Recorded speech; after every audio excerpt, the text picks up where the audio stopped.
Is there a tug of war going on over the future and perhaps soul of humanity? At times it does feel like we are stuck inside an abusive custody battle between two opposing forces. Whilst many report of alien abductions, others report of benevolent alien intervention and the sharing of insights and information. Do the more positive entities watch out for gifted human children, protecting them from the Masonic Satanists who may wish to use their gifts for nefarious ends? Are we looking at an alien intervention clashing against an Archon inversion? What is becoming increasingly clear is that since the COVID scam in 2019, a satanic cult has moved out of the shadows and is now going for broke with their end times messianic agenda for a world to come. It appears that the entity that they fear is the wrath of Old Father Time, Cronus Saturn himself. They have been given limited time by their demented god of chronology. Thus we see the disturbing scenes of genocide in Gaza, with a push towards Temple Mount to build their so-called Third Temple of Solomon. Many, including myself, believe that Solomon's temple was never supposed to be a physical structure. The Temple of Solomon was an analogy for the spiritual journey of the human soul, as is evident in the design of all Freemasonic lodges. As you enter between the twin pillars of Boaz and Yachin, onto the Masonic checkered board flooring, you have entered the Masonic game. This was an element of the information hidden within the mystery schools, taken on by the Assassins from the Mayan culture, and then handed over to the Knights Templar and today's modern day high degree Freemasons. Perhaps this knowledge originated in Lemuria and then Atlantis. The temple in Jerusalem is temptation. The true temple exists within each and every one of us, and this cult do not want you to know this. So they take something sacred and available to everyone that exists in the fifth element of the ether and try to bring it down to the third dimension so they can manipulate, distort and control it. As above, so below. This week I am joined by Richard Smith, who is the author of the fascinating series The Moor, the Mason and the Alien, to discuss the battle for humanity and the solutions he says are revealed to us through what he calls the Invisible College.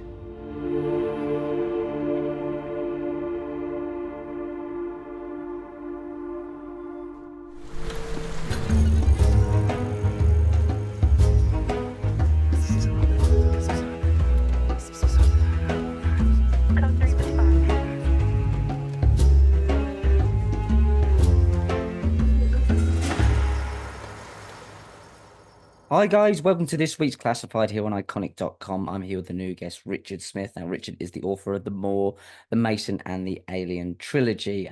There's so much more to talk about of this, and he comes at it at a completely different angle from many other researchers and authors, including something that I'm really excited to get into, which is the rise of the Invisible College. And what is this Invisible College? So, Richard, welcome to the show. Welcome to the platform. Great to have you on and great to meet you finally. Thank you. It's good to be here. It's an honor. I said on one of my TikTok videos, these Richards got to stick together. So we absolutely have. Yeah, we have. Yeah, it's a noble name. It's a noble name. Yes. So let's get started.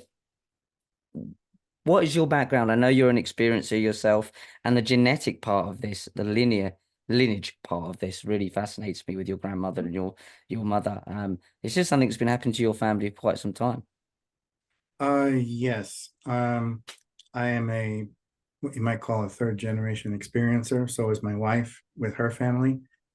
And this has been going on with me since I was 4 years old, but none of that was anything I was aware of until I was 21. And that's when it all came to the surface. I describe it as my first awakening, but that's when everything exploded. And it then was brought to my attention that there's been this extraterrestrial entity I describe as the crone in the book, a female praying mantis, who's been there since the beginning, and was also involved with my mother and my grandmother, as it turns out, because in that initial awakening or meeting at the age of 21, that's when she made herself known to me, the crone. And that's what started what I refer to as the long-standing conversation. Um, so that's how it kicked off there. And then everything that, for all that time, from the age of 4 years old on, that I thought was just really bad nightmares or bizarre dreams, it all flooded back like a cluster bomb of memories. They weren't dreams anymore. And then, of course, with her there, it filled in the gaps as to what was really going on. Because I always felt throughout the dreams and the experiences and some of those nightmares too, there was always this obscure entity watching it all from the background, and that was her. And so when I reached 21, that was the first time she made herself really known to me. Although when I saw her, my first response was, I know you, but how do I know you? There was just a familiarity there from her being present all along through my childhood, but not really seeing her. How did Richard? How did you see her? What do you mean by see her? Like, was it a mind thing? Was it a physical thing? It was a physical thing for me. She made herself appear.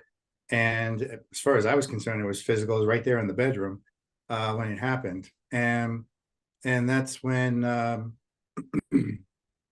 she began having these talks with me. It was right on the cusp of me going into or back to college for my 4-year degree in communications and art. And that's when she said to me, look, would you be willing to take this downloaded information, put it into the artwork as a teacher and communicate that to the masses and start teaching people about it? And I said, yes, let's do it. And that's what started that off when I was 21, 1991, 1992, around there. That was that time frame. So what is it about the genealogy that they pick certain families or certain bloodlines to either, I suppose, kind of monitor and look after, or sort of see if any of the people in that lineage are going to be open to this information? Why do they pick certain genetics or bloodlines? The why would be to monitor things with the development of humanity.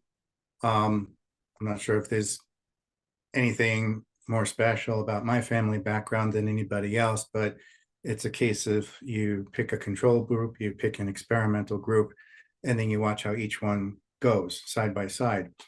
And that's very similar to when you have a UFO coming down or spaceship or something come down. What's the first thing they always hit? They always go after the megaliths. Why? Because those stones are tape recorders. So they hit those first, they get an upload like a jump drive, and then they take off about their business across the face of the planet, whether it's on the surface or in the water. The same thing applies to family bloodlines. They serve as a meter and measure as to where things are with humanity and how things are progressing or not progressing.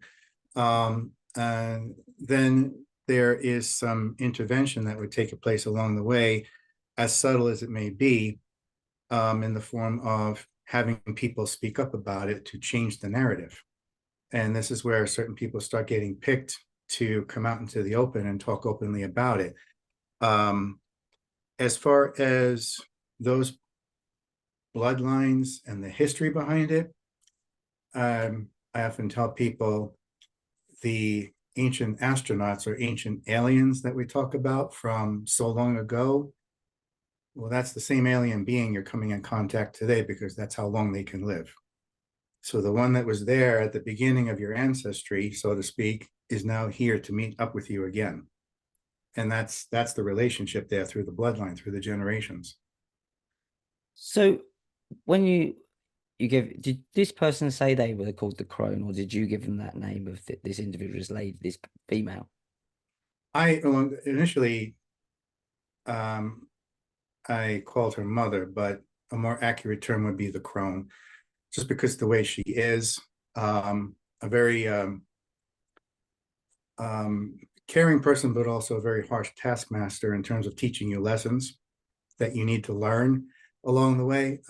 She is described in the book with always, she's cloaked in a dark brown robe with a hood.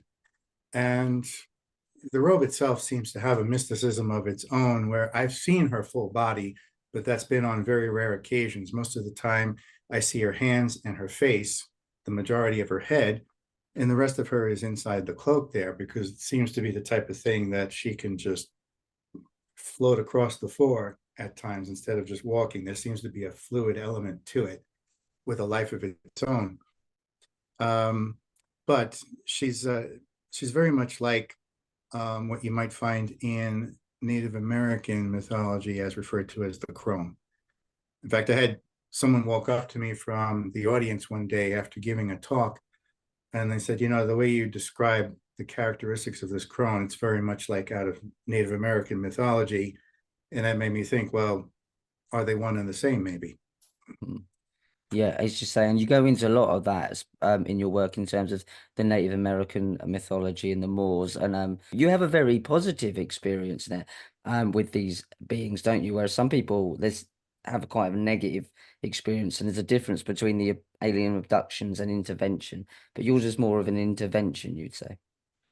Yes, I had to learn that many years ago. When you first start out with stuff like this, you think, well, it seems like we're all in the same boat together. But and although that's still true, I often describe it as, yeah, we're in the same boat, but we're traveling on different streams.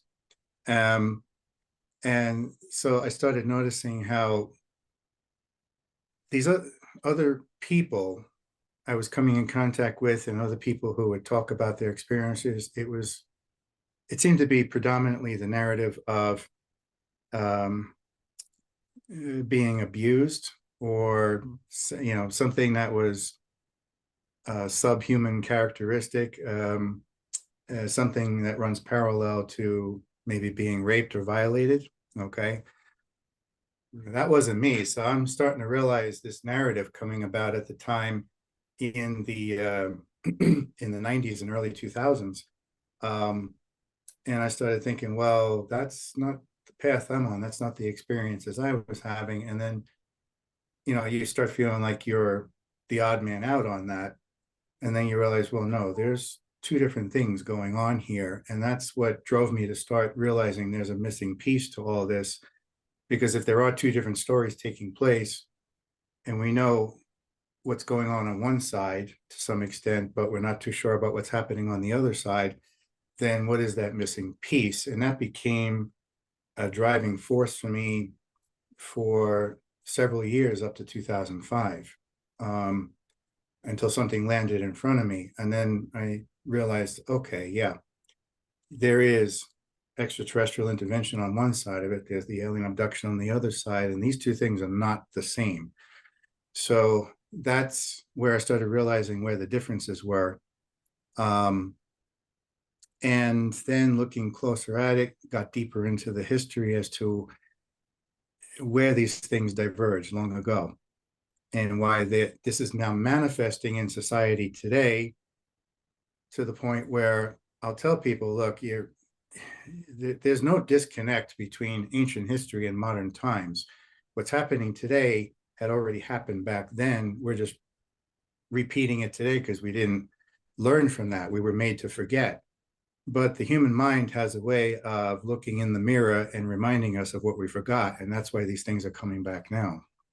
And yeah, you said that we're looping around. Clearly, we're looping around, doing the same things over and over again. The definition of madness. But you said something landed in front of you in 2005 that kind of solidified this for you. What was that?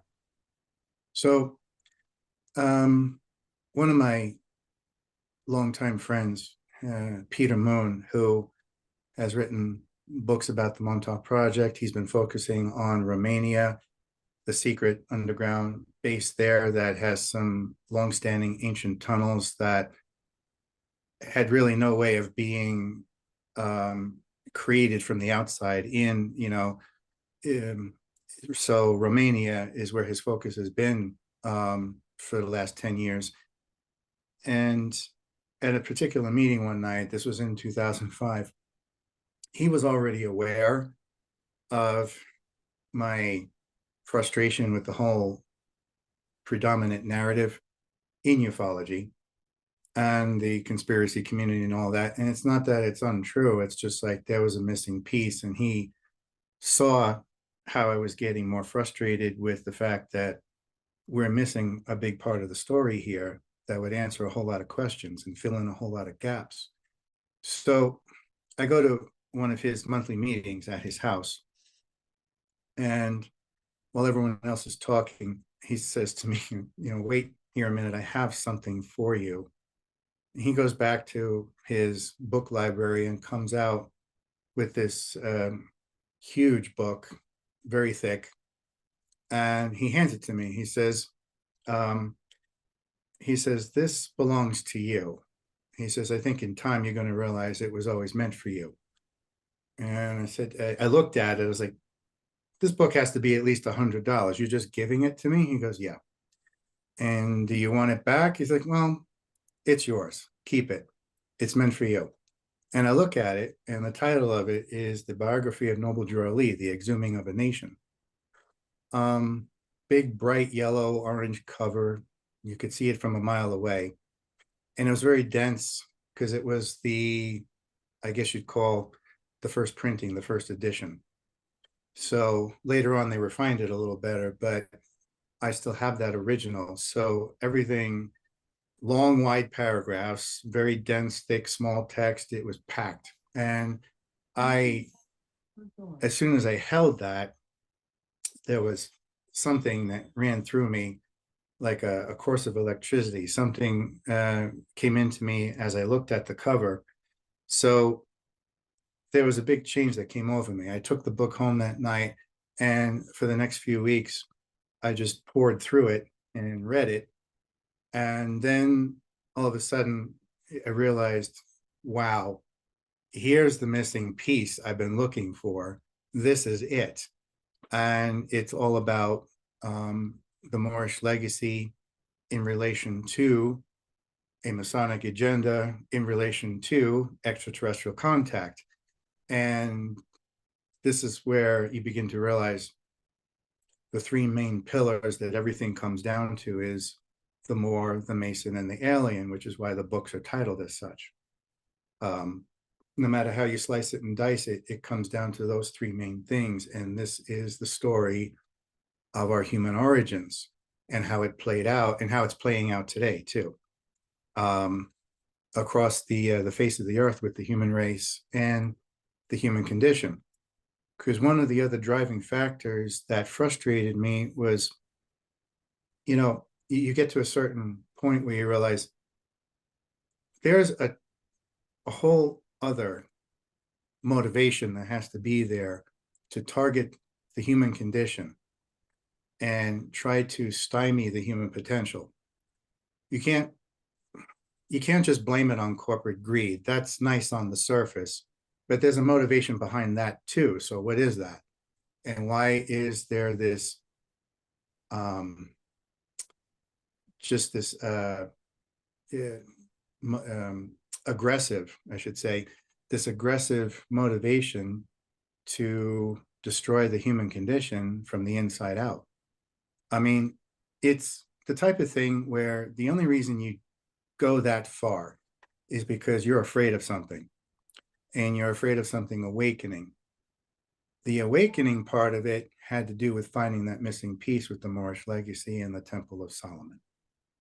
I will get to that. I mean, Temple Solomon has fascinated me for the last few years as well. Peter Moon, by the way, is I absolutely I love his work as well, and I believe he has something to do with the book, the Montauk Project, the Experiments in Time. Could be wrong. I Yes, don't know if he wrote a foreword for that, but it's one of my yeah. yeah, it's one of my favorite books. It's absolutely. I've got it sitting behind there. It's lost the cover, but it's one of my favorite books. So it's just a great book, and I love that stuff. The Montauk stuff. Obviously, spoke to Stuart Swerdlow many times myself about the Montauk Project. So that is another thing I find absolutely fascinating. But what is the Moorish legacy? Most people won't even heard of that term.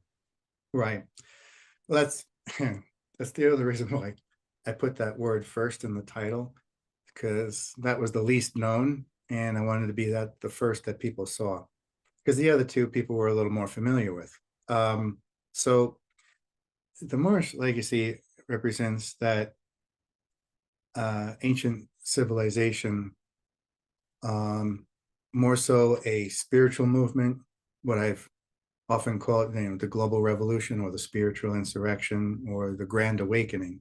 So It is the very thing that was given to us to give us an equal playing field, a means of fighting back against what I referred to in the book, what started with the corporate titans. And in this case, I placed that in the Orion Empire as to where that comes from, in this sense of greed and profit as being the driving motivation here to even come to this solar system in the first place. Um, That's really so fascinating. You should say that, Richard, because yeah, Neil Haig does a lot of work about the Orion Nebula, and he said the same yeah, thing as a lot of the issue. I mean, he does it. He says it in different terminology in terms right. of like agnostic kind of way of looking at it. But a lot of the issues that come to this place do come through that Orion system. So it's interesting. You should say that. Yeah, definitely. And um, I don't want to derail the conversation by getting into a lot of the history that is explored in detail in the book as to the why, the where, and the how we got to where we are now. But ultimately, the Moorish legacy came as a means of fighting back against that when all hope was lost. And that started with um, the whole idea of giving us the gene for passion so that we could be self-aware instead of just being mindless drones pushing buttons, pulling levers, and following orders all the time, like good obedient slaves. Once that gene for passion was introduced into the collective gene pool, um, out of that started coming, um, let's say, the real power, the Christ energy, the Temple of Solomon. And I describe it symbolically as when that gene for passion passed through the Temple of Solomon, by the time it came out the other side, it was known as the Passion of the Christ. And that's where that term comes from, the gene for passion, passion of the Christ energy. That's what all that's about. It centers around the Temple of Solomon, which is a symbolic and spiritual thing that represents the major Christs, each one coming along served as a master architect building on another wing onto the Temple of Solomon, symbolically speaking. Okay. And that comes with its own background story as to who started that and how it got started. But from that Temple of Solomon legacy of the Christs, you have the Moorish legacy comes out of that as the legacy or the lineage of that Christ energy or that real power or the Temple of Solomon. And that is something that does and always did truly aggravate the opposing side of it, which I refer to as the Grand Masonic Lodge or the Iron Hand of Oppression, because they're all about, well, how can I control that chunk of real estate? How can I manipulate it? How can I manipulate the slaves that are walking on it? Well, Temple of Solomon's not a piece of real estate, and that aggravates the living hell out of them because there's no way they can target it directly. So what do? You target it indirectly. Temple is a esoteric and symbolic ancient reference to the body, the human body. Solomon breaks down as Sal Om An, which on is spirit, Om is frequency, soul is light. It's the light and sound that brings the frequency to awaken the beast. That's what the name Solomon means. When you combine that with temple, which is the human body, that's the reference to the beast being awakened via Sal Om An, Solomon. So knowing they can't target it directly, they'll target it indirectly by destroying the human condition and therefore destroying the Temple of Solomon in an indirect way, or at least attempting to. So can I So, just ask yeah, then, go Richard, ahead. because most people will be listening to that, and that's the first time I've heard Solomon being broken down that way. I've heard Mm-hmm. people describe it as three terms for the sun, and maybe in another way it was used as that later on. But by them building at Solomon's temple, some believe there was never a first or second temple, but they're clearly trying to build a third. But Yeah. whatever you believe, by building it physically, are they trying to hijack something that they can't actually control by building it physically? Then they can control it. Is there that the kind of the psychology going on here? or they just That's a appropriating? that's a possibility. It's not going to work out so well for them, but there's as a side note to that, for people who have researched the Temple of King Solomon and the real location of it, well, symbolically, look at the way it's described. It is laced from head to toe with gold. Well, gold is the conductor of electricity. And that electricity, just like in Frankenstein's monster, what is it that brings the beast to life? It's the electricity coursing through us. That symbolizes the gene for passion. So the very idea of gold being associated with the temple, which is the human body, is something that represents how to give us that spark of light or that spark of awareness. That's the symbolism behind describing physically the temple as being everything gold, up and down, left and right, because gold is that main conductor. And that's a reason why there was always a high value placed on it. It had very little to do with being a tradable commodity or a rare ore. It had a lot to do with what it was meant to do in the first place.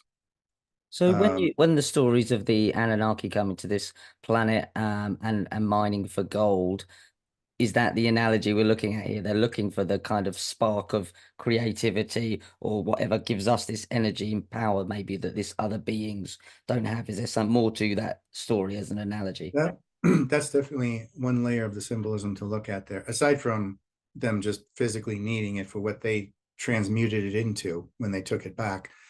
But yes, there's a symbolism there, looking for gold, looking for what makes the beast tick, what is it that gave us awareness, that kind of thing, and potentially,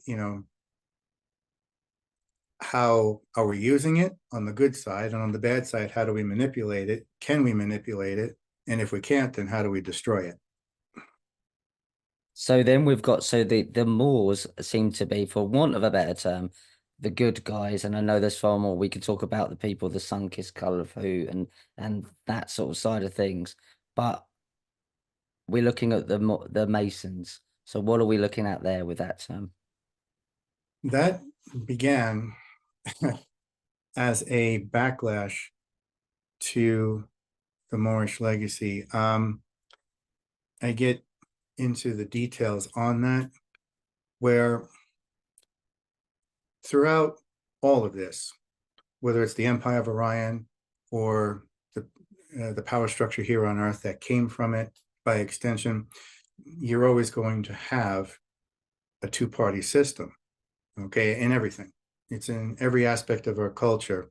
We, across the board, no matter what you look at, there's always a two-party system that manifests in the form of upper management and middle management. So, I choose to explain it in concrete terms so that people can relate to it. So upper management is always the one that passes the decrees, makes the rules. Middle management's the one that's got to carry it out and do the dirty work. So as time goes on, middle management eventually does evolve into the new upper management. They recede into the background, and a new form of middle management has to take its place because upper management doesn't want to get its hands dirty with anything. This way they can walk away scot-free and said, no blood on my hands, not our fault, and which is a very tenuous argument in itself once you get into it.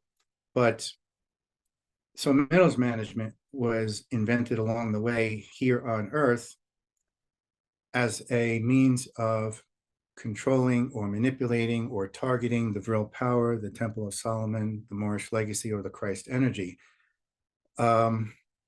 So what came out of that is that upper management, which at that point I describe as the Greys, come along and try to convince people in the family of man to break away from the family of man, to turn their back on Mother Earth and their responsibilities to Gaia, their responsibilities to the Temple of Solomon, and basically renege on their spiritual connection.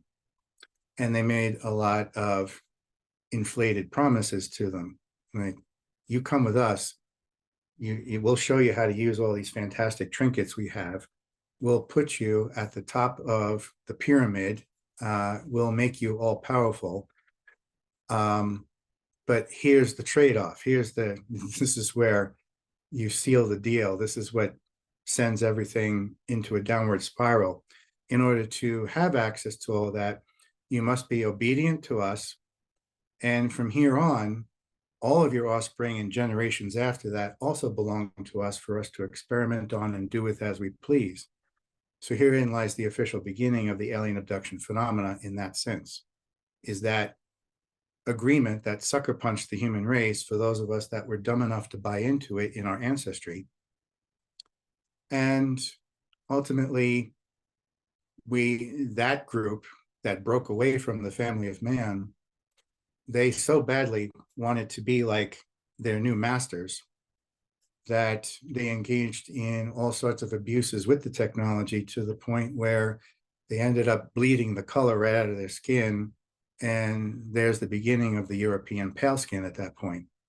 So this is where things start to draw a very definitive line that people don't want to talk about, because it's like, oh, you're casting all white people in a bad light. It's like, no, I'm telling you where things started. And if you're aware of this, then you know what to do. Okay. I don't consider myself a bad person, but I do use myself as the example to get the point across. And so that agreement is what started. All of a sudden, Europe just comes out, both barrels loaded, with an axe to grind for the human race, because part of that mandate that came from upper management is, if you want access to being superior, if you want us to place you on a pedestal above everybody else and favor you, then we need you to go out into the world and destroy the family of man. Wipe the floor up with anything that represents the Temple of Solomon, whether it be Asia, Africa, or the Americas, Native America. And this is when Europe suddenly comes on the scene with this raging hard-on for the human race and begins decimating everything.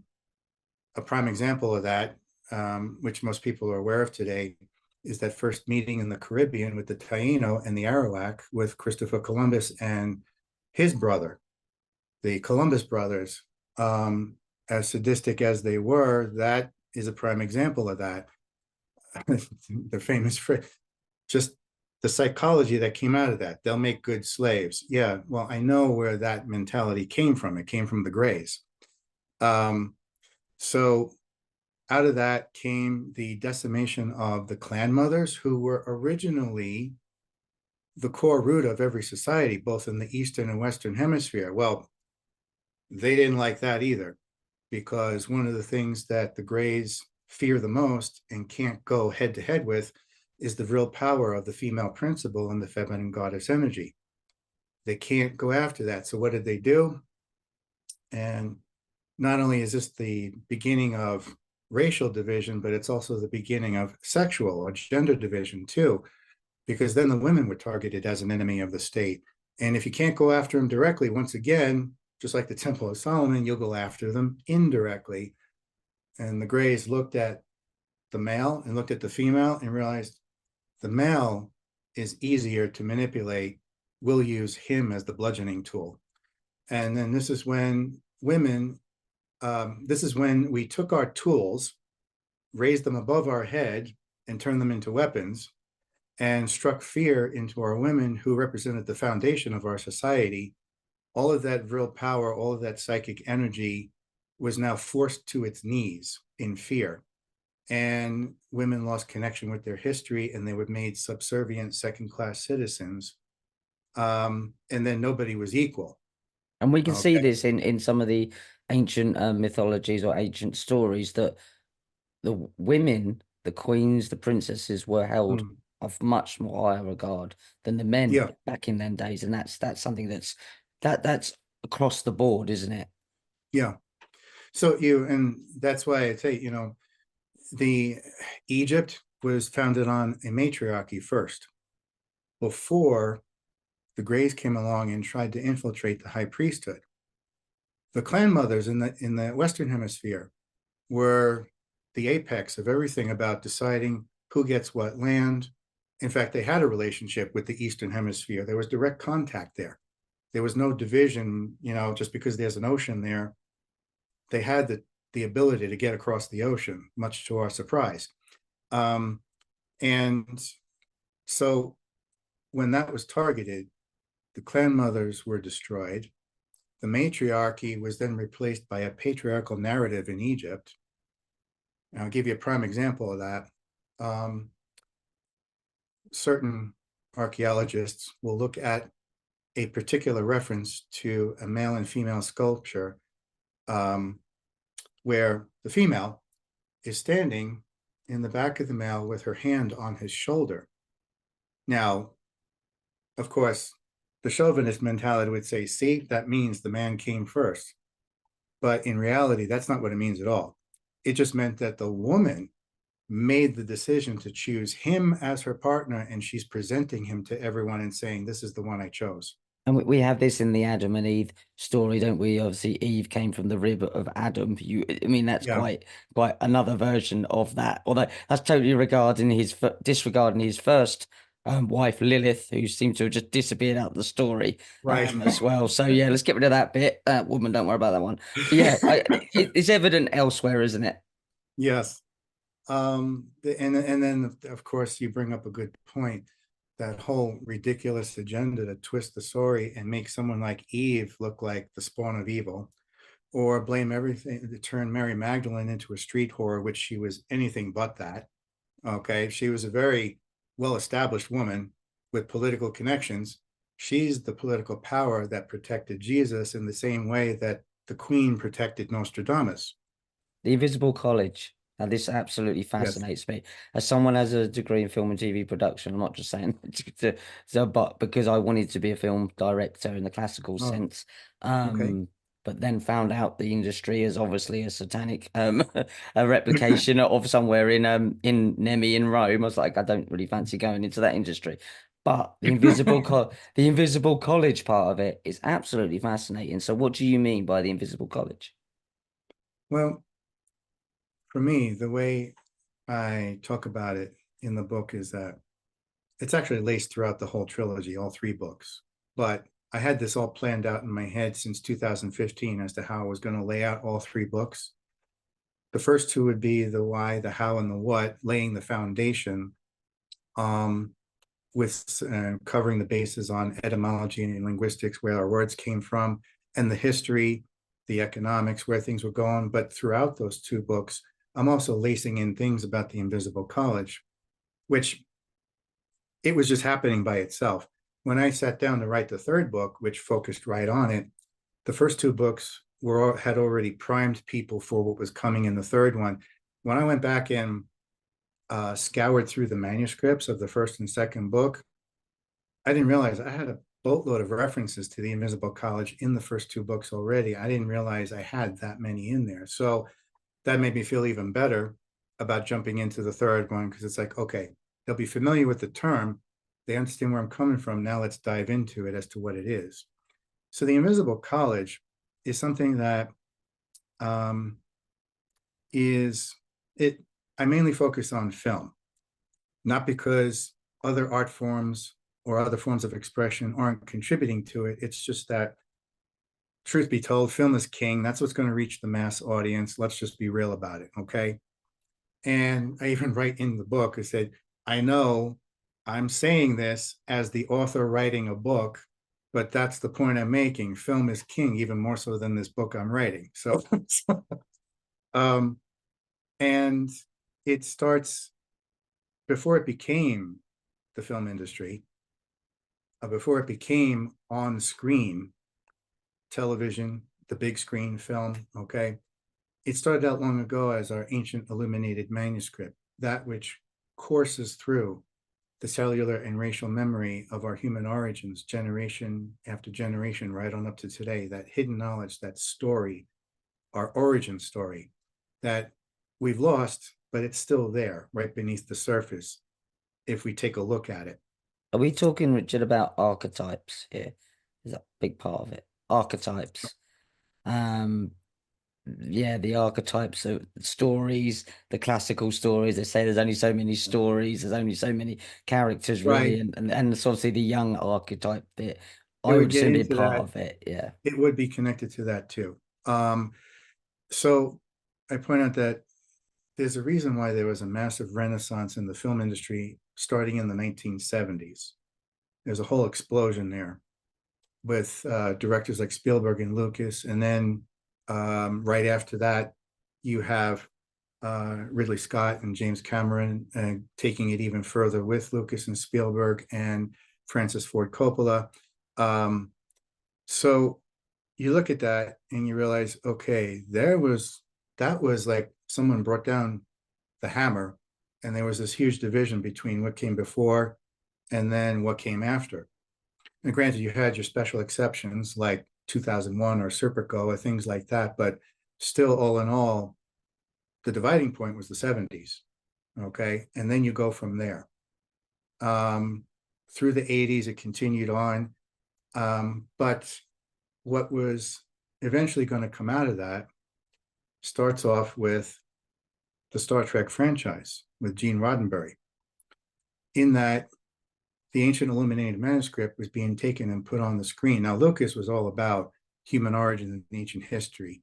He had read a ton of books before sitting down to write the script for Star Wars, okay? Which is why when I look at Star Wars, I'm thinking, yeah, okay, I can pick out the differences here that came from our human origins here. Spielberg deals with the other end of it. I swear these two had an agreement behind closed doors where one would deal with the history and the other would deal with the present that came from the history. And when you look at their movies back to back, you see where they're meeting up in the middle. So even to the point where they collaborated on Raiders of the Lost Ark. However, the big point circles back to the biography of Noble Drew, which comes to my attention and lands in front of me in 2005. And I go start absorbing that and realizing where this has been going for eons with the human race. To really understand the power and the meaning behind the invisible college, it's good to know what the cipher and the codex is, because once you understand that one example, then you know how to look at it elsewhere. Okay. And then you can even go backwards and look at what came before.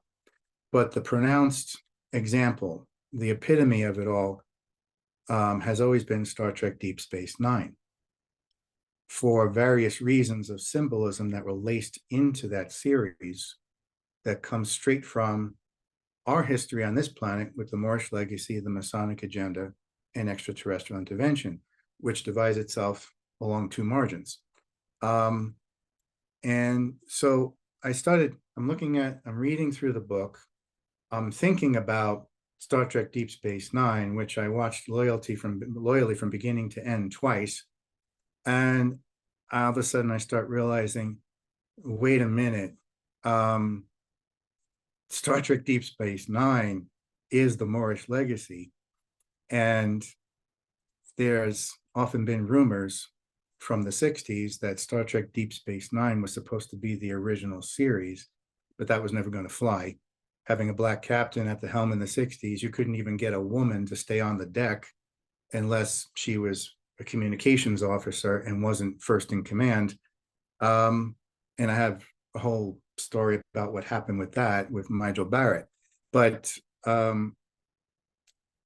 the original inspiration for Star Trek Deep Space Nine, when you look into it, comes from those original extraterrestrial sessions that Gene Roddenberry and many other scientists and philosophers worldwide got together on a panel and went through these several sessions with a channel who was getting this information from the Council of Nine.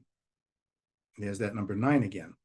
So it was these 9 entities and a Gestalt factor operating as one personality, or multiple personalities in one, I should say. And out of these sessions came the information that Gene Roddenberry ended up putting on the screen for Star Trek. But he knew, how am I going to sell it? Well, I have to back away from some of the actual information and turn it into a wagon train to the stars so I can sell it. And that's how Kirk, Spock, and McCoy become that first generation. Okay. And then it goes from there. By the time you get to the 90s, Paramount gets to the point of realizing, well, Gene Roddenberry's passed away, so he doesn't have iron-handed control of the Star Trek franchise anymore. Here's these original channeling sessions. We're going to make Star Trek Deep Space Nine. And this is how Council of Nine becomes Deep Space Nine from those channeling sessions. In that, I make the argument that if this is all true, then the Moorish legacy was originally the foundation of the entire Star Trek franchise. It just never came on the scene in the 60s because it was impossible. But a couple decades later, there it is, plain as day. Captain Sisko, Benjamin Sisko, he is the Moor. He is the teacher, he is the prophet. And they even refer to him in the story as the emissary, which is a blatant reference to prophet. He even is picked as the emissary of the prophets in the wormhole, which is referred to as the Celestial Temple, which is a direct reference to the Temple of Solomon. And then you have his own temple, which is Star Trek Deep Space Nine, which literally looks like a castle floating in the sky, just like the mothership at the end of Close Encounters, castles in the sky, and mansions in heaven. These are all esoteric references. So you have the Moor of the Temple of Solomon, who is now in a spot where he's not running all over the universe looking for trouble. He's actually in a central location where all the trouble comes to him and all the drama. And he's at the top of trying to work with all these different races of beings from all different backgrounds, all different cultures. And he is the one who has to wrestle with that. He's in charge of managing the wormhole, which once again is a direct reference to the uterine canal and reincarnation. You go in one end, you come out the other, you're reincarnated into a new reality, but it also represents the uterus being born from the afterlife into the current life manifestation. So those two different realities are the alpha quadrant and the omega quadrant on the other side. But what's waiting on the other side? Well, this is where it really kicks off. You have the Dominion, which is direct reference to the Empire of Orion or the corporate conglomerate, or that kind of thing. And who runs the Dominion? Well, they're called the Founders. That's a direct reference to the Grand Masonic Lodge, okay, 33rd degree Masons. And what are they depicted as? Pale-skinned shapeshifters of all things.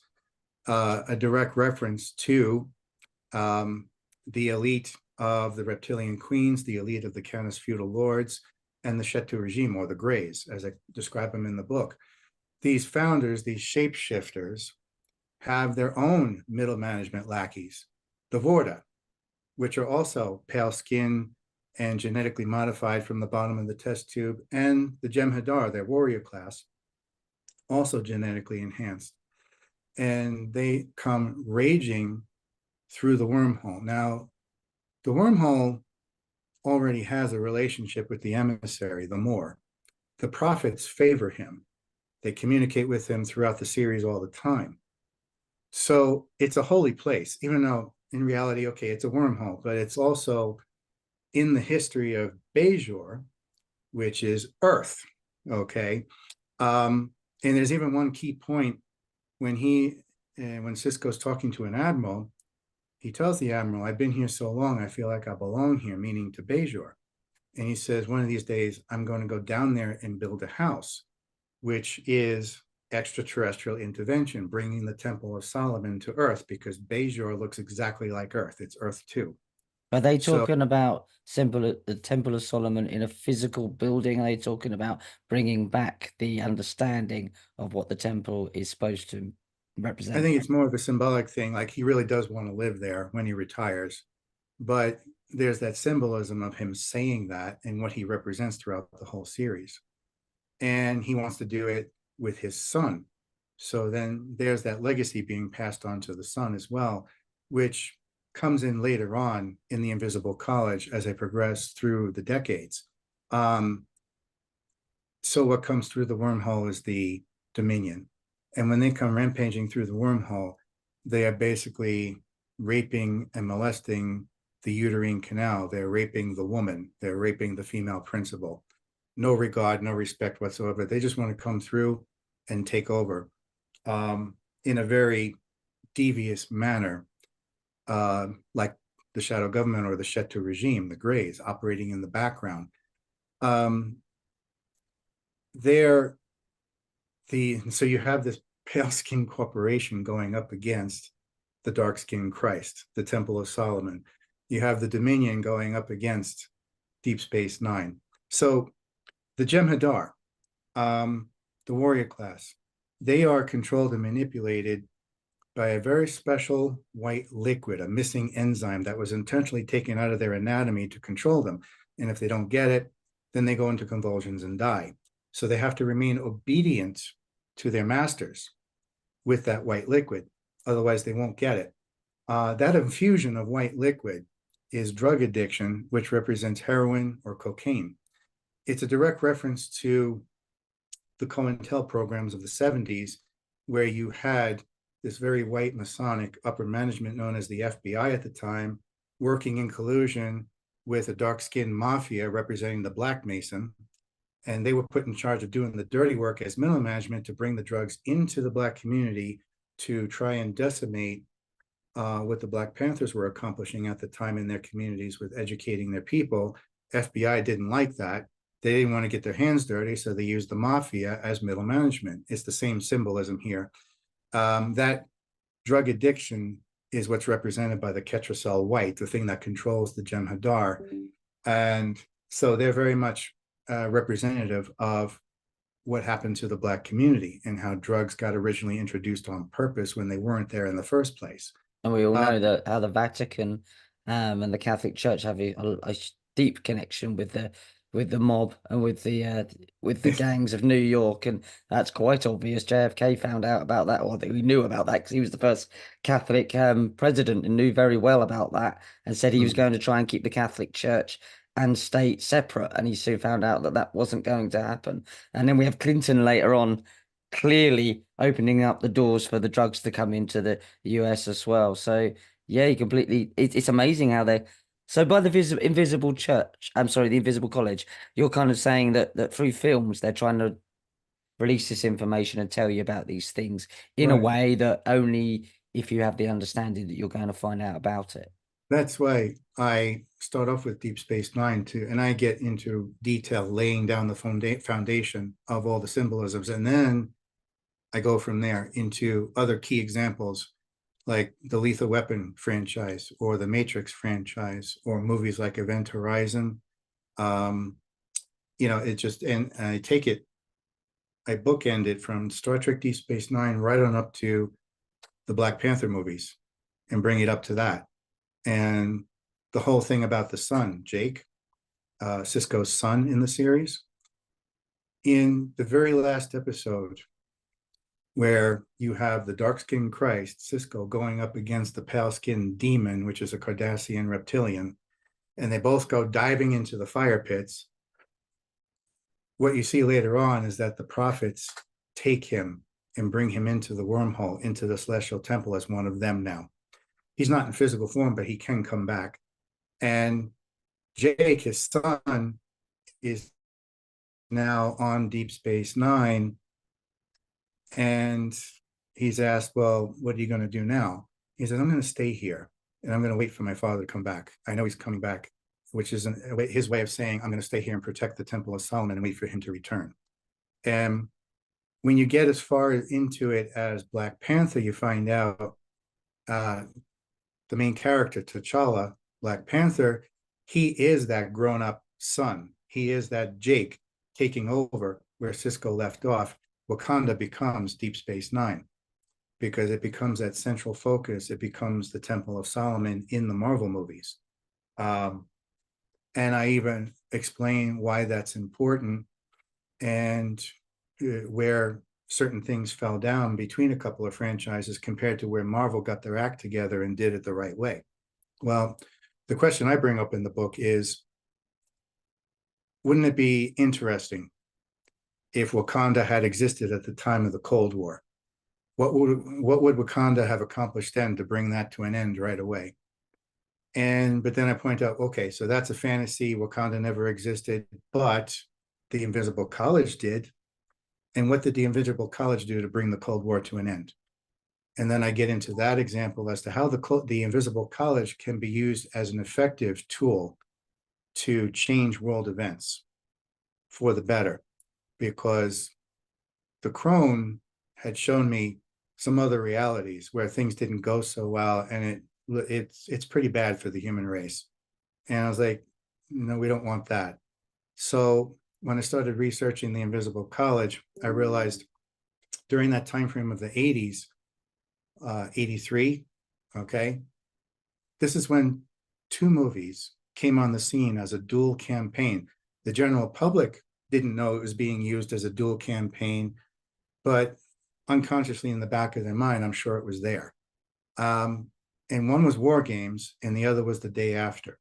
One was put into the theater, the other was put on TV. And even though they were being used in the same manner, they were delivering a different message that met up in the middle. And by producing that dual campaign, the Invisible College changed all the politics, forced Reagan and Gorbachev to talk to each other, because after Gorbachev saw War Games, he reached out to Reagan. After Reagan saw War Games, it said he had a tear in his eye after watching it, to see how easy it is to blow up everything just by making a mistake like that. So because of that movie and adding ammunition to it The Day After, they were forced to talk to each other about arms control and cutting down and getting rid of the nuclear weapons. Now, Why would these alien interventionists, for want of a better term, need to use the Invisible College instead of just coming out and, changing it? Why do they have to use it? Does it have to be, is it a not compliance thing? Is it kind of, we have to come to that decision ourselves? Why do they have to use these kind of almost like secretive ways of tapping into these archetypal memories? Like, why can't they just blatantly just say, you're going to blow yourself up if you keep doing this? they do interact in their own way, but the main goal is to get us to do it for ourselves. Because I've had this argument come up with other people, like, why don't they just come here and do it for us? Well, if they did, then your existence is null and void. Why are you even here if someone else has to do it for you? You're basically saying there's no point to your existence. So why were you even born if you can't make these decisions yourself for the better, for future generations to come? If someone else comes out and does it for you, well, that's an immediate fix. You're not invested in that fix, and therefore you're not thinking generations down the road. Okay, that's one thing. But the truth of the matter is they were involved in their own ways. I point out examples in the book as to how the Invisible College was on the front end of it, but on the back end of it, the benevolent factions were working in tandem with it, with the the message they were sending at the time, through that period, through the Cold War period, of targeting nuclear missile silos and shutting them down, and basically saying, we're here, we can do this, we're not going to let you go that far, but we also want you to make the decision for yourself. Because there's a lot invested in this planet by other extraterrestrial races too, one of them being the oceans. Okay, turns out, as much as you might like the beach or the ocean, there's a tremendous value on a planet with a whole lot of ocean all around it.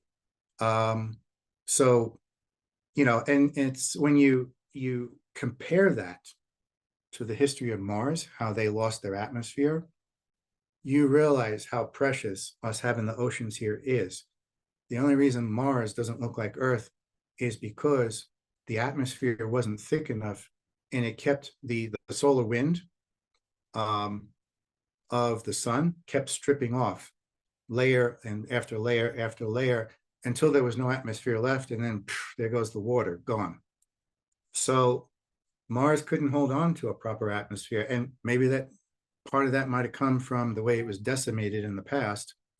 When you look at the structures on Mars, you realize, yeah, this looks like a nuclear wasteland here. But here on Earth, we had that atmosphere that held on to it. And that's what makes it precious.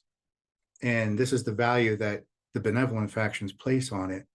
So the idea is we need to be taught how to be caretakers of our own planet instead of just being tenants under a landlord. So my kind of like my last question, we've been here for an hour now, and I've got to get you back on many more times because there's so Okay. much more we could chat about. But it's just a great first introduction. But do filmmakers like Spielberg and Lucas know that, do they have direct contact with these people? In my opinion, I think Spielberg and Lucas aren't even their surnames. I have an opinion that Lucas Light is not his real name. Spielberg means big lie or big story. I don't think that's an accident that they use those names. I think they're kind of playing a role in this whole drama myself. Call me a conspiracy theorist, but I'm not saying they're horrible or evil. I just think the story is bigger than we think and multi-layered. But do you think these guys have contact with these beings, or say a being like the crone yourself? Because they're not just plucking this thing out of thin air, and I don't think they're just reading a book and going, "That will make a great story." And I fact, from mythologies from a long time ago, Yeah. I think there's far more to this. I think that they are in the same position that someone like me would be in, where they're getting it downloaded to them, either in their waking hours or sleeping hours, but that they also had some kind of contact. I mean, I'll borrow a quote from Arthur C. Clarke.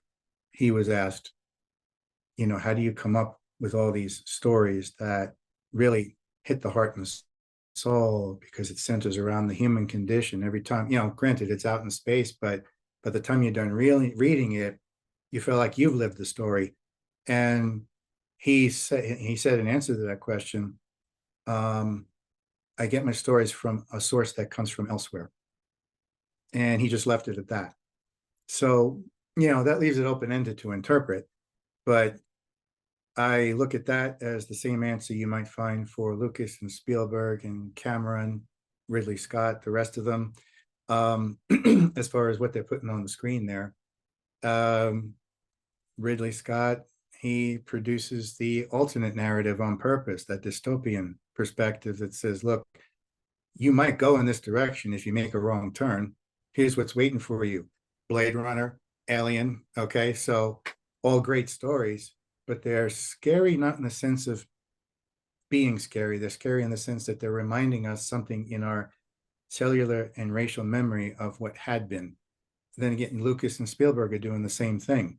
You look at that and you feel it running through your bones, running through your stem cells, running through your blood. It's like, I recognize that, but I don't understand why I recognize that. It's because it's tapping into the ancient illuminated manuscript of our history. And Kubrick would have been another one of those Yes. guys that was doing the same thing, obviously more in the occult, maybe the satanic, kind of trying to point out those issues that were going on. That was his role. And later on, I think that kind of maybe led to him not being here anymore. But that's another story. That his daughter is fascinating when you speak to her about it. Richard, absolutely fascinating. Gonna have to get you back on very soon. Where can people find your books and your work? Oh, my official site is ufoteacher.com, all one word, ufoteacher.com. My books are on there, plain as day, but the books are also on Amazon, and the links to Amazon are on the website too. You get the whole trilogy. If it doesn't have the phrase Trilogy of Light attached to the title, it's not the genuine article, okay? I did that on purpose. And I'm coming out with the 25th anniversary of the prelude to the trilogy. I started many years ago, called Legions of Light, Armies of Darkness. It gets into my personal journey that led up to doing the trilogy and how I got there, so to speak, the experiences with the crone, the revelations. So there's that. But I'm excited about having the trilogy out there, and I can't wait to see people's feedback on it. Well, we will make sure we put it up on the screen here so people can go find the correct places to get it. Last question then before we go. Do you still have contact with this being that you call the crone now? Yes. And when was the last time you had contact? probably around the time that I was wrapping up the book in April. There's even a dialogue at the end of the book that I put in as a humorous manner that serves as a parting shot at the end of the book there for what is being set up as a future book series. Because now that I've got the trilogy completed as a foundation, the next thing I want to go after is, or the next project is going to be Official First Contact. Oh, perfect, guys. Remember to do your own research, come to your own conclusions. We'll see you here in a week's time on ickonic.com for more classified files. Take care. Goodbye.